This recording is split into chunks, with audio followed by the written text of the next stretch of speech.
ब्रह्म राक्षस के बारे में जानते हैं कि होते कौन है और कितने पावरफुल होते हैं। देखिए, जिसके घर में ब्राह्मण का बच्चा मृत्यु को प्राप्त हुआ है, पूजा पाठ से होता है या किसी चीज से भी हो, और उसने अपने आप को प्राप्त कर लिया ईश्वर के, तो वो भी ब्रह्म का स्वरूप माना जाता है। ये ब्रह्म हो गए इसमें, तो यानी कि संसार में ये कॉन्सेप्ट क्लियर है, जिनके पास ह्यूज अमाउंट में ताकत है और पूर्ण ब्रह्म स्वरूप में लीन होने की ताकत है, वो ब्रह्म है।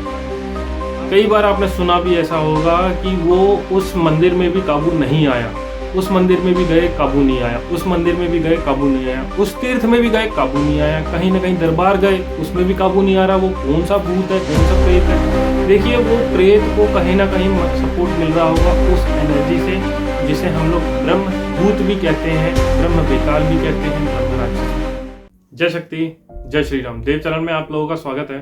मैं आज एक कॉन्सेप्ट में बात करने आया हूँ, वो है ब्रह्म राक्षस।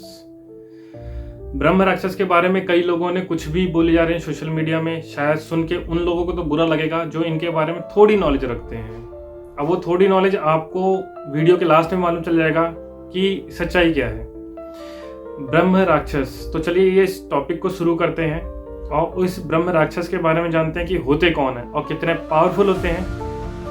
तो ब्रह्म राक्षस के बारे में शुरू करते हुए पहले आपको ये चीजें बताना चाहता हूँ कि ब्रह्म का जो शब्द है पहला, उसकी आइडेंटिटी के बारे में बात करेंगे। फिर उसके बारे में उस टॉपिक के लास्ट में आपको मालूम चल जाएगा कि ब्रह्म राक्षस कितना स्ट्रांग होता होगा। तो चलिए ठीक है, ब्रह्म का मतलब ही आपको पहले बता दूं, पूर्ण ब्रह्म, जिसे हम लोग नारायण भी कहते हैं, प्रभु राम, ठाकुर जी को भी बोलते हैं पूर्ण ब्रह्म, स्वयं कृष्ण को। ये चीज तो कॉन्सेप्ट तो क्लियर हुआ कि ब्रह्म एक पूर्ण नारायण है, जिसमें पूरा ब्रह्मांड चल रहा है इन शक्तियों की वजह से।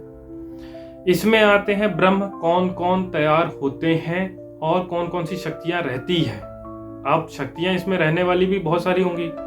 देखिए, जिसके घर में ब्राह्मण का बच्चा मृत्यु को प्राप्त हुआ है, पूजा पाठ से होता है या किसी चीज से भी हो, और उसने अपने आप को प्राप्त कर लिया ईश्वर के, तो वो भी ब्रह्म का स्वरूप माना जाता है। इसमें आते हैं जो क्षत्रिय धर्म के भी होते हैं, जो प्रभु राम के भी बताया था कि प्रभु राम भी एक नारायण का रूप है, पूर्ण ब्रह्म उन्हें भी बोला जाता है, जिन्हें ठाकुर जी भी बोला जाता है, तो वो भी एक ब्रह्म का स्वरूप इन्हीं कुल में जो तैयार होते हैं क्षत्रियों के, तो वो भी ब्रह्म होते हैं। अब वो ब्रह्म राक्षस हो या ब्रह्म हो, वो डिपेंड करता है।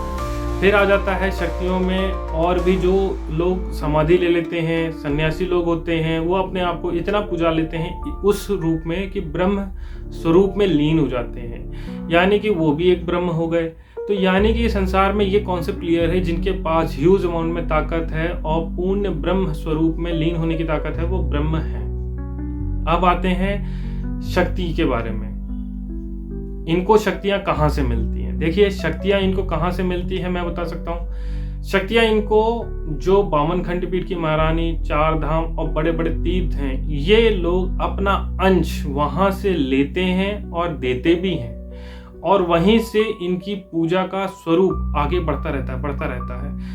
कई बार आपने सुना भी ऐसा होगा कि वो उस मंदिर में भी काबू नहीं आया, उस मंदिर में भी गए काबू नहीं आया, उस मंदिर में भी गए काबू नहीं आया, उस तीर्थ में भी गए काबू नहीं आया, कहीं ना कहीं दरबार गए उसमें भी काबू नहीं आ रहा। वो कौन सा भूत है, कौन सा प्रेत है? देखिए, वो प्रेत को कहीं ना कहीं सपोर्ट मिल रहा होगा उस एनर्जी से, जिसे हम लोग ब्रह्म भूत भी कहते हैं, ब्रह्म बेताल भी कहते हैं, ब्रह्म राक्षस भी कहते हैं। तो उस स्वरूप के बारे में मैंने आपको मंदिर का कॉन्सेप्ट क्लियर किया कि वो कौन सी शक्ति से लेते हैं और देते हैं। यहाँ तक कि इवन कामाख्या माता से भी वो आगे निकल जाते हैं। ऐसे ब्रह्मदेव और शक्तियां राक्षस भी मिली हैं मुझे। चलिए ठीक है, आगे मैं आप बात करता हूँ उन शक्तियों के बारे में जो होती हैं। अब ब्रह्म के स्वरूप में कौन कौन से आगे अब ये लोग रहते हैं। देखिए, ब्रह्म के रूप में रहने वाले राक्षस जो देव हैं, बोल सकते हैं जो पूर्ण नारायण है, उन्हीं का स्वरूप ब्रह्म राक्षस भी है, जिनके हम लोग किंग कहते हैं राक्षसों के। उनका तोड़ मेरे ख्याल से नहीं मिलता। उसके रीजंस मैं बता सकता हूँ कि शक्तियां कभी भी डिस्ट्रीब्यूशन करती हैं पार्ट का, मतलब कि बॉडी के आकार का। आपके बॉडी में भी कई अलग अलग पार्ट हैं, हाथ हैं, सर है, पैर हैं, उसी तरह से इनको भी डिस्ट्रीब्यूशन किया जाता है शक्तियों में, जो ब्रह्म स्वरूप में भी होती हैं, जो मतलब राक्षसों में भी लिया जाता है। उसी स्वरूप में आपके जो अलग अलग रूप में जो खत्म होते हैं उनका स्वरूप भी उसी रूप में जाता रहता है, और जितने ज्यादा तपस्या कर लेते हैं वो ब्रह्म स्वरूप में राक्षस हो जाते हैं, और उनको बिना सपोर्ट के कोई भी शक्ति आगे नहीं बढ़ सकती है। यहाँ तक कि कई लोगों के घर में ब्रह्म देव भी होते हैं जो उनकी रक्षा करते हैं, और उनसे शक्तिशाली कोई नहीं होता।